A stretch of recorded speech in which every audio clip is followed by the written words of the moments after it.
శివుడు మరియు గణేశుడు కూడా అయ్యప్ప మాల వేసుకున్నారు అని మీకు తెలుసా? అసలు అయ్యప్ప మాల ఎందుకు వేసుకుంటారు? మాల వేసుకున్న తర్వాత ఏ పనులు చేయాలి, ఏ పనులు చేయకూడదు, శబరిమలకు వెళ్లేటప్పుడు ఏ పనులు చేయాలి, అవి ఎందుకు చేయాలి, 18 బంగారు మెట్లు ఉన్నాయి కదా, ఆ మెట్లు ఎందుకు కట్టించారు, ప్రతి ఒక్క మెట్టులో ఒక దేవుడు ఉన్నారు అని మీకు తెలుసా?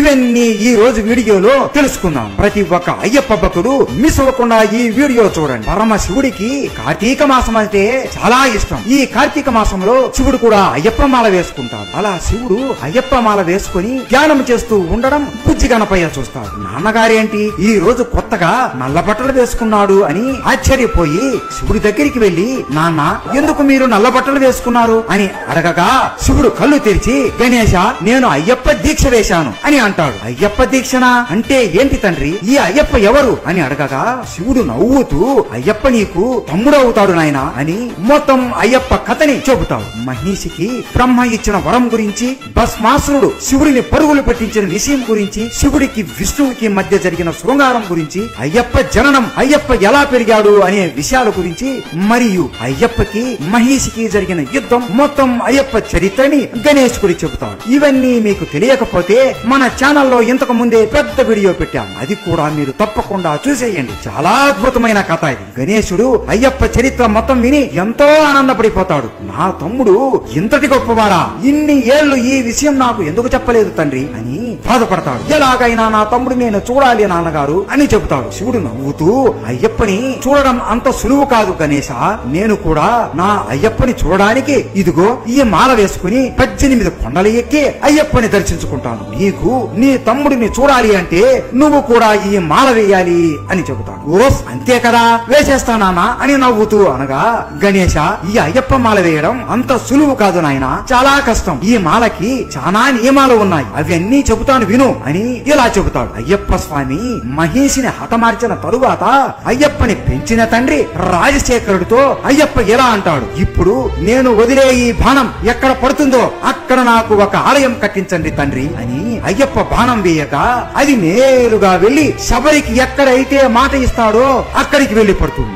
రాజశేఖరుడు చాలా కష్టపడి అక్కడ ఆలయాన్ని నిర్మించాడు. తరువాత రాజశేఖరుడికి ఒక రోజు అయ్యప్ప స్వామి కలలోకి వచ్చి, నా ఆలయంలో జీవిత తత్వాలను వివరించే విధంగా 18 మెట్లను నిర్మించు అని చెబుతాడు. రాజశేఖరుడు అయ్యప్ప చెప్పినట్లే అయ్యప్పను దర్శనం చేసుకోవాలి అంటే ఈ మెట్లు ఎక్కి వచ్చే విధంగా 18 బంగారు మెట్లను నిర్మించాడు. ఈ 18 మెట్లు చాలా పవిత్రమైనవి. 18 కొండలకు, 18 మంది దేవతలకు మరియు 18 తత్వాలకు ఆనవాలుగా ఉన్నాయి. గణేశ నాన్న అసలు ఈ 18 కొండలు ఏవేవి, ఎందుకు ఎక్కాలి, అలాగే 18 మెట్లు ఎందుకు ఎక్కాలి అని అనగా శివుడు కూడా నవ్వుతూ, మొదటిగా 18 కొండలు ఏవి అంటే ఇంచి పరమల, కలైకట్టిమల, పుదుచ్చేరిమల, కరిమల, తలైపరమల, దేవరమల, శ్రీపాదమల, మైలాడుమల, మాతంగమ్మల, కల్కట్టిమల, చిత్రాంబలమల, సుందరమల, నాగాంబలమల, గౌండ్రమల, నీలకమలమల, నీలమల, పొన్నాంబలమల మరియు శబరిమల వంటి కొండలను, అలాగే 18 మంది దేవుళ్ళైన వినాయకుడు, శివుడు, పార్వతీదేవి, కుమారస్వామి, బ్రహ్మ, విష్ణువు, రంగనాథుడు, కాళీయముడు, సూర్యదేవుడు, చంద్రదేవుడు, కుజుడు, బుద్ధుడు, బృహస్పతి, శుక్రుడు, శనిదేవుడు, రాహువు మరియు కేతు ఈ దేవుళ్ళని మరియు 18 తత్వాలు అయిన చూడడం, వినడం, సువాసన, రుచి, స్పర్శ, కామమం, దురాశ, క్రోధము, కోపము, మోహము, మదము, మాత్సర్యము, దాంభికము, సాత్వికము, రాజ్యసము, తామసము, విద్య, అవిద్య వంటి గుణాలను తెలియజెప్పే విధంగా ఈ 18 మెట్లను నిర్మించడం జరిగింది. గణేశ నీకు మీ తమ్ముడు ఎవరో తెలియకపోవచ్చు, కానీ మీ తమ్ముడికి నువ్వు ఎవరో బాగా తెలుసు. అందుకే ఒక మెట్టులో నువ్వు కూడా ఉండేలా నిర్మించడం జరిగింది. నువ్వైనా నేనైనా ఎవరైనా సరే ఈ మెట్లు ఎక్కేటప్పుడు ఇది గుర్తుకు పెట్టుకోవాలి, మీరు అయ్యప్పను దర్శించుకోవడానికే కాదు, ఇంతమంది దేవుళ్ళని, ఇన్ని కొండలని దర్శించుకొని ఆ తర్వాతనే అయ్యప్పను దర్శించుకుంటున్నారు. అంత గొప్ప ఆలయం గణేశ ఈ శబరిమల ఆలయం. అలా ఆలయం మొత్తాన్ని రాజశేఖరుడు నిర్మించాడు. కానీ అయ్యప్ప విగ్రహం ఎలా ఉండాలి, ఎలా పెట్టాలో అర్థం అవ్వదు. అప్పుడు సాక్షాత్తు విష్ణు అవతారమైన ఆ పరశురాముడే ఆయన చేతుల్లో అయ్యప్ప విగ్రహాన్ని పట్టుకుని గుడి లోపలికి వస్తాడు. ఆ విగ్రహం చూడడానికి ఎంతో అందంగా ఉంటుంది గణేశ, అసలు చెప్పడానికి మాటలు లేవు. ఆ దివ్యమైన విగ్రహాన్ని పరశురాముడు తన చేతులతో మకర సంక్రాంతి దినమైనటువంటి శుభదినాన కృష్ణ పక్షం పంచమి తిథి ఉత్తర నక్షత్ర శుభదినాన మన బుజ్జి గణపయ్యను ప్రతిష్ఠింపజేశాడు. ఆ రోజు నుండి ప్రతి సంవత్సరం మకర సంక్రాంతి రోజు అయ్యప్ప తన భక్తులకు దర్శనం ఇచ్చి పరిపాలిస్తున్నాడు. అప్పుడు అయ్యప్ప ఇప్పటి నుండి నేను చెప్పిన నియమాలు అన్ని భక్తితో పాటించి నన్ను దర్శించుకుంటే వాళ్ళను నేను అనుగ్రహిస్తాను అని విగ్రహంలోకి వెళ్ళిపోయాను అని గణేశుడికి శివుడు చెబుతాడు. అప్పుడు గణేశుడు, తండ్రి అసలు ఈ నియమాలు ఏంటి, అలాగే అయ్యప్ప భక్తులు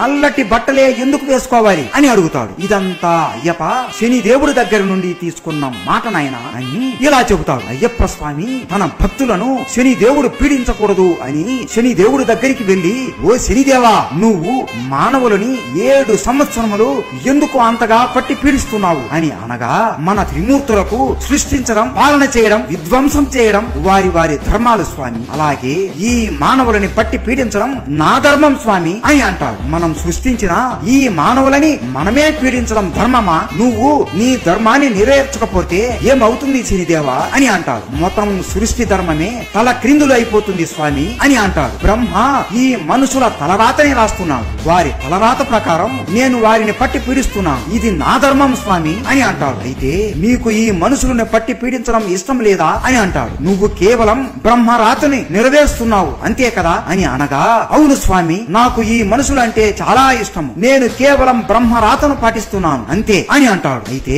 ఒక పని చేద్దాం శనేశ్వర, నా భక్తులు మండలం కాలం పాటు మాల వేస్తారు, 7 ఏళ్లు అనుభవించే కష్టాలు అన్ని ఈ 40 రోజులలోనే అనుభవిస్తారు, దాని తరువాత నువ్వు వాళ్ళని పట్టి పీడించకూడదు అని అనగా, శని దేవుడు గట్టిగా నవ్వుతూ, ఏం మాట్లాడుతున్నారు స్వామి, కేవలం 40 రోజులలో ఎన్ని కష్టాలు అని అనుభవిస్తారు నీ భక్తులు, నేను కలిగించే కష్టాలు శతకోటి మధుర రసాలతో మధుర పానీయాలతో రుచించే వారిని దెబ్బతీస్తాను, మాంసం తినే వారిని నోట్ల మీద కొడతాను, దాంతో దారికి బుద్ధి లేక అలమటించిపోతారు అనగా, అయ్యప్ప స్వామి నవ్వుతూ, నా భక్తులు కేవలం సాత్విక ఆహారం మాత్రమే స్వీకరిస్తారు అని అంటారు. ఈ మనుషులు పడక మీద సుఖంగా పండుకుంటారు కదా, వీళ్ళని చివరికి కట్టెల మీద పండుకుండేలా చేస్తాను అని శని దేవుడు అనగా, నా భక్తులు అన్ని సుఖాలు విడిచి కటిక నేల మీద పడుకుంటారు అని అయ్యప్ప అంటారు. వేడి వేడి నీళ్లతో స్నానం చేసే వారి జీవితాలతో నేను ఆడుకుంటాను అని శని దేవుడు అనగా, నా భక్తులు 3 పూటల చల్లటి నీటితోనే స్నానం చేస్తారు అని అయ్యప్ప అంటారు. కట్టుకోవడానికి తగిన బట్ట లేక, నడవడానికి పాదరక్షణ లేకుండా ఎండలలో అలమటించిపోయేలా చేసి, అతని పేరు అతను చెప్పుకోవడానికి కూడా సిగ్గుపడేలా చేసి, పెళ్లి చేసుకున్న భార్య దగ్గరికి కూడా శృంగారం చేయడానికి కూడా వెళ్ళలేని పరిస్థితికి లాక్కుని వస్తాను అని కోపంతో ఆవేశంతో శనిదేవుడు అంటాడు. అయ్యప్ప స్వామి నవ్వుతూ, నీకు ఇష్టమైన రంగు నలుపు కదా శనిదేవా, నా భక్తులు నల్లటి బట్టలు ధరించి పాదరక్షలను విడిచి ఎటువంటి ఆడవారి వ్యామోహం లేకుండా స్వామి అనే నామంతో నా భక్తులు పిలువబడతారు. నువ్వు చెప్పిన ప్రతి కష్టం నా భక్తులు ఈ 40 రోజులు మాల వేసి భరిస్తారు అని అంటారు. శని దేవుడు నమస్కరించి, స్వామి చివరిది నా సూపు సోకి ఆనందంగా ఉన్న దంపతులకి కూడా గొడవలు వస్తాయి అని అనగా, అయ్యప్ప ఆయన చేయి పైకెత్తి, నా భక్తులు ఈ 40 రోజులు కఠోరమైన బ్రహ్మచర్య పాటించి స్వామి ఏ శరణ అయ్యప్ప అని పిలుస్తూ అడుగులలో నడుస్తూ ఈ కొండలు అని ఎక్కి నా దర్శనానికి శబరిమలైకి వస్తారు. అటువంటి నా భక్తులని నువ్వు ఎప్పటికీ పట్టి పీడించకూడదు శనిదేవా, వీరికి ఎల్లప్పుడూ సుఖాలు మాత్రమే కలగాలి, ఇదే నా ఆజ్ఞ, ఇదే నా శాసనం అని అయ్యప్ప స్వామి అంటాడు. అందుకే ఇప్పుడు మనం అయ్యప్ప మాల వేసినప్పుడు నల్ల బట్టలు వేసుకుంటాము అని గణేశుడికి శివుడు చెబుతాడు. అయ్యప్ప విగ్రహం చాలా అందంగా ఉంటుంది గణేశ. అయ్యప్ప 2 కాళ్ళు ముడిచి కూర్చున్నట్లుగా ఉండి, కుడి చేతిని కుడి మోకాళ్ళ పైన ఉంచి ఎడమ చెయ్యి భక్తులను దీవించేలాగా ఉంటుంది. అంటే తానే శరీరం అన్నవారికి అభయం ఇచ్చేలా అద్భుతమైన రూపం ఇది. కానీ నా అయ్యప్ప ఎంతసేపు ఇలా కూర్చొని ఉంటాడు, ఆయనకి కాళ్ళు మరియు నడుము నొప్పి వస్తుంది అని భావించి రాజశేఖరుడు ఒక యోగా పీఠాన్ని తయారు చేయించి ఆ పీఠాన్ని అయ్యప్ప నడుముకి కాళ్ళకి బిగిస్తాడు. అలా అప్పటి నుండి అయ్యప్పని ఆ రూపంలోనే భక్తులు అందరూ పూజిస్తున్నారు గణేశ. గణేశుడు నమస్కరించి, నేను సిద్ధంగా ఉన్నాను తండ్రి, నేను ఈ రోజు మాల వేసుకుంటాను అని అంటాడు. శివుడు ఆనందపడి, ఈ మాల వేసే సమయంలో మొదటిగా భక్తులు గురుస్వామి ద్వారా మాల ధరించి ఉపదేశం పొంది బ్రహ్మచర్య వ్రతాన్ని పాటించాలి. ఈ రోజు నీకు గురువుని నేనే నీకు మాల వేస్తాను అని శివుడు గణేశుడికి అయ్యప్ప స్వామి మాల వేపిస్తాడు. అలా ఆ రోజు నుండి గణేశుడు బ్రహ్మచర్యం పాటిస్తూ దీక్షణ పాటిస్తాడు. అలా 40 రోజుల తర్వాత శివుడు గణేశుడి దగ్గరికి వెళ్లి, పద గణేశ, ఇక మన శబరిమల యాత్ర మొదలవుతుంది, వెళ్లి ఇరుముడి కట్టుకునిరా అని శివుడు అనగా, ఇరుముడా అంటే ఏంటి తండ్రి అని గణేశుడు అంటాడు. శివుడు నవ్వుతూ, అయ్యప్ప పులిపాల కోసం వెళ్ళినప్పుడు రాజశేఖరుడు ఈ ఇరుముడిని అయ్యప్పకి ఇస్తాడు. ఇరుముడి అనేది నేత బట్టతో కుట్టబడిన 2 భాగాలుగా ఉండే సంచి. ఇరుముడిలో ఉండే ముందు భాగంలో పసుపు, కుంకుమ, ఓడ్లు, అటుకులు మరియు మాలికాపురోత్తమ్మకు దీపం వెలిగించడానికి ఒత్తి, నూనె మరియు అతి ముఖ్యమైన కానుకైన నేతి కొబ్బరికాయ ఉంటాయి. నేతి కొబ్బరికాయ అంటే 3 కళ్ళతో ఉన్న కొబ్బరికాయని తీసుకుని ఒక కన్నుకి రంధ్రం పెట్టి అందులో ఉన్న నీటిని తొలగించి స్వచ్ఛమైన నేతితో నింపిన కొబ్బరికాయను నేతి కొబ్బరికాయ అని అంటారు. ఈ కొబ్బరికాయ నన్ను మరియు మోహినిని గుర్తు చేస్తుంది. ఎలా అంటే కొబ్బరికాయకు 3 కళ్ళు ఉంటాయి కాబట్టి ఆ కొబ్బరికాయను శివుడిలా భావిస్తారు, లోపల ఉండే నేతిని మోహినిలా భావిస్తారు. మమ్మల్ని గుర్తు చేసే ఈ ప్రసాదం అంటే అయ్యప్ప స్వామికి చాలా ఇష్టం గణేశ. ఇరుముడిలో ఉండే వెనుక భాగంలో పసుపు, బియ్యము, పప్పు, బెల్లం వంటి పదార్థములు ఉంటాయి. శబరిమలకు వెళ్లేటప్పుడు ఈ ఇరుముడి తల మీద పెట్టుకుని వెళతారు. మధ్యలో ఆకలి వేస్తే ఈ పదార్థములతో ఆహారం చేసుకుని తింటారు. ఈ ప్రయాణంలో కొద్దిగా ఇరుముడిలో ఉన్న పదార్థములు తగ్గుతున్నట్లు వారి అహంకారం కూడా తొలగిపోవాలి అని అయ్యప్ప భావిస్తాడు. మనం కూడా ఈ ఇరుముడి కట్టుకుని వెళ్ళాలి. ముందే నీకు ఆకలి ఎక్కువ కదా గణేశ అని నవ్వుతూ అంటాడు. పార్వతీదేవి ఇద్దరి కోసం 2 ఇరుముడులను కట్టి వారి తల మీద పెడుతుంది. అలా శివుడు మరియు గణేశుడు ఇరుముడిని తల మీద పెట్టుకుని శబరిమలకు బయలుదేరతారు. ఈ ప్రయాణం చాలా బాగుంటుంది గణేశ. మొత్తం ఈ శబరిమల ప్రయాణం ఎలా చేయాలో చెబుతాను విను అని ప్రయాణం చేస్తూ చెబుతాడు. ప్రయాణం మొదలు పెట్టిన భక్తులు అందరూ ఎరుమెలే అనే చోట అందరూ కలుస్తారు. ఎరుమెలేని శబరిమలకు ప్రవేశ ద్వారం అని చెప్పుకుంటారు. ఇక్కడే అయ్యప్పకు మిత్రుడైన వావరస్వామి మస్జిద్ ఉంది. భక్తులు అందరూ వావరస్వామికి నమస్కరించి విభూదిని తీసుకుంటారు. ఈ ఎరుమెలేలోనే ముఖ్యమైన ఘట్టమైన పెట్టేతుల్లే అనే కార్యక్రమం జరుగుతుంది. భక్తులు అందరూ మనసులో ఉండే బాధలు అన్ని పోయే వరకు నాట్యం చేస్తూ భజనలు చేస్తారు. పెట్టేతుల్లే ముగిశాక కన్య స్వాములకి ఒక కర్ర మొక్క మరియు ఒక నల్లటి నారాన్ని ఇస్తారు. నువ్వు కూడా ఇదే మొదటిసారి మాల వేస్తున్నావు కాబట్టి నువ్వు కూడా కన్యస్వామివే గణేశ.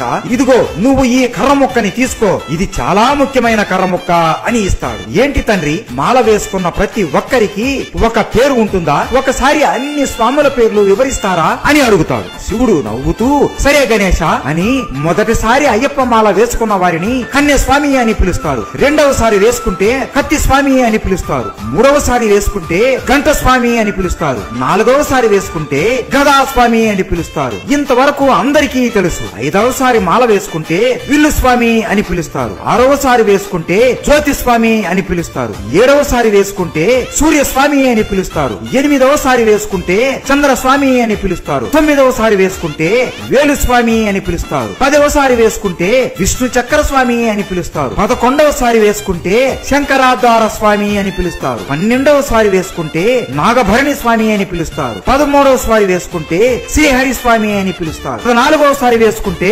పద్మస్వామి అని పిలుస్తారు. 15వసారి వేసుకుంటే త్రిశూల స్వామి అని పిలుస్తారు. 16వసారి వేసుకుంటే శ్రీ శబరగిరి స్వామి అని పిలుస్తారు. 17వసారి వేసుకుంటే శంకరా స్వామి అని పిలుస్తారు. 18వసారి వేసుకుంటే నారికేల స్వామి అని పిలుస్తారు. ఆ తరువాత ఎన్నిసార్లు మాల వేసుకున్నా వారిని గురుస్వామి అని పిలుస్తారు గణేశ అని చెప్పి మళ్ళీ ప్రయాణం మొదలు పెడతారు. ఆ తరువాత అక్కడ నుండి స్వాములు ప్రయాణం సాగిస్తూ పెర్రెత్తోడు, కొట్టేపాడెం అనే ప్రదేశాలకు దాటి కాలేకట్టి అనే ప్రదేశానికి వెళతారు. ఈ ప్రదేశంలోనే అయ్యప్ప మహిషి అనే రాక్షసిని చంపాడు గణేశ. మహిషిని చంపిన తరువాత ఇక్కడ నేను నంది మీద వచ్చినప్పుడు నేను నందిని ఇక్కడే ఈ చెట్టుకు కట్టివేశాను. అందుకే ఈ ప్రాంతానికి కాలేకట్టి అనే పేరు వచ్చింది. ఆ తరువాత స్వాములు అలుదా నదిలో స్నానం చేసి ఆ నదిలోకి మునిగి రాళ్లను తీసుకుని దారిలో ఉన్న కలిడం గుండ్రని చేరి మహిషిని సమాధిని చేసిన చోట ఆ రాళ్లని ఉంచుతాము గణేశ. అందుకే ఆ చోటుని కలిడం గుండ్రు అని పిలువబడుతుంది. ఆ తరువాత ఇంజుపారై కోటను దాటి ఊడంపారై కోటలో శ్రీ బోధనాథుని పూజ పూజించి అక్కడ ఉన్న విభూది భస్మాన్ని తీసుకుంటారు. తరువాత శబరిమలకి వెళ్లే దారిలో పవిత్ర నది అయిన పంబా నదిలో స్నానం చేస్తారు. ఈ నది తీరంలోనే నేను మరియు మోహిని అయ్యప్పను తను జన్మించిన రోజునే వదిలిపెట్టి వెళ్లిపోయాం. ఇక్కడే రాజశేఖరుడికి మన అయ్యప్ప కనబడ్డాడు గణేశ. అప్పటి నుండి ఈ నదిలో స్నానం చేస్తే ఇప్పటి వరకు జీవితంలో చేసిన పాపాలు అన్ని తొలగిపోతాయి గణేశ.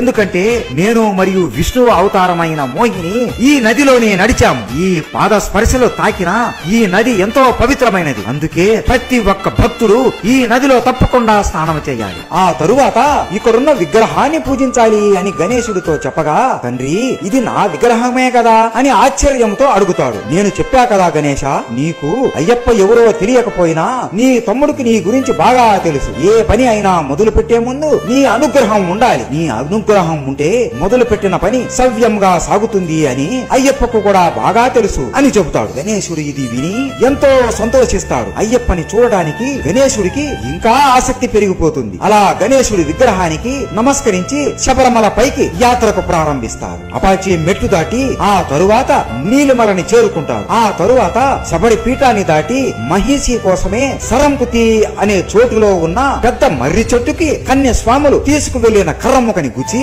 నల్లటి దారాన్ని ఆ చెట్టుకి కడతారు. నీకు ఇచ్చిన ఈ కర్రముక్కని గుచ్చి నల్లటి దారాన్ని కట్టు అని గణేశుడికి చెబుతాడు. ఇలా ఎందుకు చేయాలి తండ్రి అని అనగా, అయ్యప్ప మహిషిని హతమార్చిన తరువాత ఆమె శరీరం నుండి ఒక దివ్యమైన వెలుగు వచ్చి ఆ వెలుగులో నుండి ఒక అందమైన స్త్రీ వస్తుంది. ఆమెనే మాలికా పురోత్తమ్మ. పూర్వ జన్మ శాపం వలన మహిషిలాగా జన్మించి అయ్యప్ప చేతి స్పర్శ తగలడంతో ఆమెకి శాప విమోచనం కలిగింది గణేశ. ఆమె అయ్యప్పని చూసి మీరు నాకు బాగా నచ్చారు, మీరు నన్ను వివాహం చేసుకోండి అని అనగా దానికి అయ్యప్ప స్వామి అస్సలు ఒప్పుకోడు. నేను ఆ జన్మ బ్రహ్మచారిలాగా ఉండాలి అనుకుంటున్నాను అని ఎంత చెప్పినా మాలికా పురోత్తమ్మ వినకుండా ప్రతిమాలుతుంది. అప్పుడు అయ్యప్ప మాలికా పురోత్తమ్మకి ఒక మాట ఇస్తాడు. ఇక్కడ ఈ కొండల మీద నాకు ఒక ఆలయం నిర్మిస్తారు. నన్ను దర్శించుకోవడానికి మాలలు వేసుకొని దీక్ష పాటిస్తూ నా భక్తులు ఈ కొండ ఎక్కి వస్తారు. ఏ సంవత్సరం అయితే కన్యస్వాములు నన్ను దర్శించుకోవడానికి రారో ఆ రోజు నేను నిన్ను వివాహం చేసుకుంటాను అని మాట ఇస్తాడు. ఆమె కూడా ఇన్ని కష్టాలు పడి చిన్న పిల్లలు ఎవరు రారు అనుకుని సరే స్వామి అని అంటుంది. ఆమె అప్పటి నుంచి ఇప్పటి వరకు ఆ చెట్టు కిందనే కూర్చుని కన్యస్వాములు రాకూడదు అని ప్రతి సంవత్సరం కోరుకుంటుంది. కానీ ప్రతి ఇంట్లో చిన్న పిల్లలు ఉంటే వారికి మాల వేసి ఈ కొండను ఎక్కించి ఈ చెట్టుకి ఈ కర్ర ముక్కని గుచ్చి నల్లటి దారను కడుతున్నాం. ఇలా చేస్తే కన్యస్వామి వచ్చాడు, ఈ సంవత్సరం కూడా నేను ఎదురు చూడాలి అని ఆమెకు అర్థమైపోతుంది అని చెబుతాడు. గణేశుడు అర్థం చేసుకుని చెట్టుకు కర్ర ముక్కను గుచ్చి నల్లటి తాడుని కడతాడు. ఆ శబరిమల అడవి ఎంతో అందంగా ఉంటుంది. జలపాతాలు, చిన్న చిన్న నదులు, అందమైన పువ్వులు, పళ్ళు, ఆహా ఓహో మామూలు దృశ్యాలు కాదు అవి, అనుభవిస్తేనే తెలుస్తుంది. మొత్తానికి శివుడు గణేశుడు శబరిమల ఆలయం లోపలికి వెళతారు. గట్టిగా స్వామియే శరణు అయ్యప్ప అని స్మరిస్తూ శివుడు గణేశుడి చెయ్యి పట్టుకుని మొదటిగా 18 బంగారు మెట్లు ఎక్కుతారు. అలా ఆలయం లోపలికి ఇద్దరు వెళతారు. వినాయకుడు ఎప్పుడైతే అయ్యప్ప స్వామి విగ్రహాన్ని చూస్తాడో ఆయన చేతులు ఆయనకు తెలియకుండానే నమస్కారం చేసి కళ్ళలో నుండి ఆనందంతో కన్నీరు కారిపోతూ మోకాళ్ళ మీద పడిపోయి స్వామియే శరణు అయ్యప్ప అని గట్టిగా స్మరిస్తాడు. గణేశుడిని చూసి నా అన్నయ్య వచ్చాడు అని అయ్యప్ప ఆ విగ్రహం నుండి బయటికి వస్తాడు. పరిగెత్తుకుంటూ బయటికి వచ్చి వినాయకుడిని గట్టిగా కౌకిలించుకుంటాడు. అప్పుడు అయ్యప్ప అన్నయ్య మీరు మోకాళ్ళ మీద పడడం ఏంటి అని బాధపడతాడు. గణేశుడు నమస్కరించి నన్ను క్షమించు అయ్యప్ప, ఇన్ని సంవత్సరాలు నీ గురించి తెలియక ఇక్కడికి రాలేదు. ఇక నుండి ప్రతి సంవత్సరం నీ కోసం ఇక్కడికి వస్తాను అని కౌకిలించుకుంటాడు. శివుడు కూడా వారి ఇద్దరిని ప్రేమతో కౌకిలించుకుంటాడు. శివుడు నవ్వుతూ గణేశ నువ్వు ఎంతో కష్టపడి కొండలు ఎక్కి వచ్చావు కదా, నువ్వు ఏం కోరిక కోరినా అయ్యప్ప తీరుస్తాడు, నీకేం కావాలో కోరుకో అనగా గణేశుడు అయ్యప్ప వైపు చూస్తూ ఆకలి వేస్తోంది, నా కడుపు నింపు తమ్ముడు అని అంటాడు. అయ్యప్ప నవ్వుతూ విందు భోజనం ఏర్పాటు చేస్తాడు. అలా ఆ రోజు మొత్తం ముగ్గురు ఆనందంతో గడుపుతారు. ఇక ఇంటికి వెళదాము నాన్న అని గణేశుడు అనగా లేదు చేయవలసిన పని ఒకటి ఉంది అని మందిరం బయటికి వచ్చి కొబ్బరికాయను తీసుకుని మాలికా పురోత్తమ ఆలయం చుట్టూ దుర్లించి చివరిగా ఆ కొబ్బరికాయను ఇద్దరు కొడతారు. ఆ తరువాత ప్రసాదాన్ని తిని వెనక్కి బయలుదేరతారు. వెనక్కి వెళ్లే సమయంలో మళ్లీ పంబా నదిలో స్నానం చేసి వెళతారు. అలా శివుడు వినాయకుడు కైలాసానికి చేరుకొని మళ్లీ ఇద్దరు మనసారా అయ్యప్పని పూజిస్తారు. అయ్యప్ప మాల ఎలా పడితే అలా తీయకుండా